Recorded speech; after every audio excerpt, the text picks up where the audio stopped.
Hello. Hey, howdy. Welcome back. I have returned to talk about this week's media consumption from my perspective. This week we've got a couple of comics that had a big impact and opened up a couple of much bigger conversations, as well as I finally saw Across the Spider-Verse. So you get a few of my thoughts on that. But yeah, enough of an intro. Like, comment, subscribe. So, I finally got to see Across the Spider-Verse yesterday in theaters. It was a really good time. The art design for the movie, for each of the main characters, was really, really good and really interesting. A really diverse way to show different people's perspectives and circumstances, and yada yada. Most people have already talked about everything of note, so I'm just going to give my general ideas and focus on one idea in particular. Overall, my favorite character is pretty much a tie between Spider-Punk and Gwen. Spider-Punk because he's just a really cool guy, and a lot of his quips are really funny and undercut the normal method of Spider-Man quips, right? He makes a lot of jokes about what he believes, what he finds to be true, and his political ideologies, as well as just like a general contrarian type attitude to a lot of things.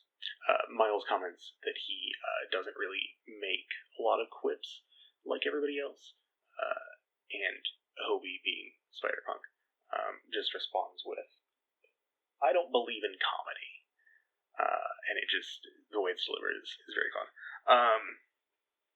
But yeah, overall, it was a really, really good movie. Really solid. So art direction-wise, I think that the watercolor direction that they took with Gwen's world was really, really cool.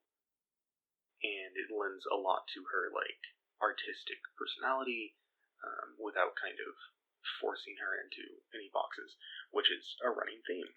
The way that Gwen is shot in a lot of her conversations with her father specifically, she is surrounded by the colors of pink, white, and blue, representative of the trans flag, and as well as like playing off the main colors of her costume, being the black and the white and the blue and the pink highlights. But I think it's a really interesting thing to talk about as the way that she's portrayed over the course of the movie changes from the first one and even through this one. So in the first movie, as well as the first sequence that she's in this movie, she is wearing like ballet slippers, and it's like a really clear picture of her hyper femininity, and with the implications, the really heavy implications of her being trans, it makes a lot of sense to me as a trans person to see how she may have, in her transition, fit into a really specific box of what a woman's supposed to be, and held on to those really tightly, held on to those ideals really tightly for the first movie and for a period of time in the new one. But her quiet rejection of this hyper-feminine model of womanhood is represented by her changing of shoes. She changes into like a neutral kind of Converse type shoe, and just the way that she carries herself loosens in a certain way. It feels like that it seems to be representative of her gender expression. When you come out, it's really easy to just like hyper swing one direction or the other, the opposite direction from what you've been assigned. And so it's really interesting to see her kind of pull back from that really extreme reaction, and come more into her own in that, as well as the like maintaining the shaved half of her hair that she got from Miles in the first movie, because of Miles in the first movie. Yeah, it's really interesting, and it feels very apt, very true to my own experience, and that I've seen others around me experience as well. Moving on to the comics that I talked about at the start. The first one for me this week was Basket Full of Heads. It was a DC Black Label story set up to kind of kick off the Hill House Comics line. But yeah, the story itself is a pretty solid mystery horror story, all about police corruption and the secrets that people, even in their most intimate relationships, hide from one another. ACAB and all of that aside, the story did a really good job of messing with what you, as the reader, know, as well as what each character in the story knows, by playing on the way that they sometimes tell their darkest secrets to just near strangers.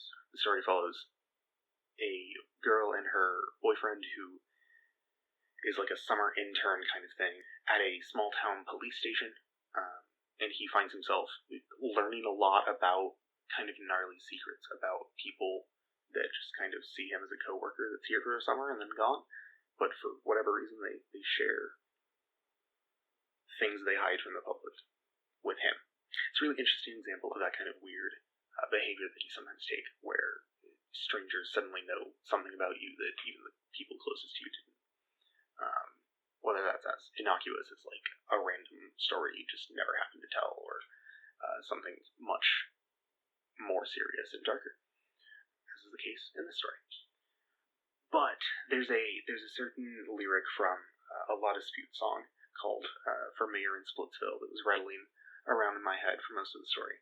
The story is he and his sister are just playing house, and his dad walks in and says something about married life is so much worse than what you're experiencing right now. You're kind of pissed about this, aren't you? And so the lead singer of La Dispute follows that up with the lyric. He sort of smiled like it's only a joke, but he was lying. There was something else inside of his eyes. All those secrets people tell the little children are warnings that they give them. Like, look, I'm unhappy. Please don't make the same mistakes as me. And I think that's a really interesting phenomenon that happens in, right, like the sharing of intimate details to a stranger that you wouldn't share with others closer to you is really interesting thing to talk to, as well as in La Dispute's case, the trauma dumping from parents to children. The themes of misplaced trust give this story a lot more legs than the main thrust of the Living Beheadings plot does. The fake-out reveals were mostly well-placed, but I do think that the number of them did start to grate on me by the end. There's just a lot of, like, oh man, you figured it out, except that no, you didn't. They lied to you. That wasn't the plot at all. Overall, it's a really fun time, with some interesting, though not really groundbreaking things to say about human relationships. It does have a specific voice, and the gore is really fun. The basket full of heads from the title fills the same role as like a conscience character would, right? Like a cricket for Pinocchio. It's really funny to see that idea kind of flipped on its heads. The other comic I read and really impacted me this week was Bitter Root. It's a story about a black family in 1920s Harlem as they contend with monsters and dealing with them in ways built on folkloric medicine and the African American traditions of conjure and root work, right? Hence the title of Bitter Root. But the monsters that they contend with are born directly out of the hatred that comes from racism, right? And it's really interesting to see a different take on both racism as an insidious and monstrous disease, as well as the trauma and the strength and the thriving of black folks in the face of that horror. There is a series of essays at the end of the first volume that gave me, as a white person unfamiliar with a lot of the specifics of black liberation and the Harlem Renaissance in general, it gives me a much more complete picture of the influences that shaped Harlem as a place, even within like a fictionalized version of it. Bitter Root as a story and Afrofuturism, as they describe their own setting in those said essays, ethnogothic, as a format of telling stories. It's a really interesting way to tell stories that wouldn't resonate in the other form. I'm very happy to see the ways that more Black stories can be told now more than ever, but it illuminates how far we are from the same state for queer media, right? While the importance of stories like Funhouse and Genderqueer cannot be overstated, it frustrates me to see how we as queer people still have to do so much work to humanize ourselves in our own stories to the consumer that we don't have the opportunity to tell really compelling stories separate from the explanations of what we are. And this is the case for all marginalized identities, and I know that we are probably only a few years away from having the same opportunities that the BIPOC communities have fought for so long. In fact, it was only this past year that Everything Everywhere All at Once was recognized as such a landmark piece of media for Asian American creatives, with more Asian actors winning awards than ever before. And while I share in the joy for these and other creatives that have been able to reach mainstream attention and acclaim in the past few years, I also mourn with my fellow queer artists who have lost their projects because of the pushback from them. I mourn the loss of The Owl House, gone too soon for being too gay. I mourn the drag performers being dragged through the mud for things that aren't true. And I mourn the decisions of the highest courts in the land allowing bigotry just because of a fabricated story. We have a lot of work to do before we can get past stories that just let us exist, because so many of them now have to be built around us justifying our own existence. I'm happy to see people sharing their experiences of growing up queer or coming to terms with that later in life, but to be entirely honest, I don't want to read very many of those. There are things like Genderqueer, Fine, a comic about gender, Gay Giant, Until I Love Myself, as well as X-Gender. And while I am happy to see those stories being shared at all, it is frustrating to me that we haven't reached the point where we can just write fiction, where we are there and we are present, and we don't have to justify every single step of our progression. I want fiction that lets us evolve past just explaining our labels and our traumas, and instead allows us the space to tell our unique stories, because we do have stories that only we can tell, as a lot of Black creators have their own stories that only they can tell, right?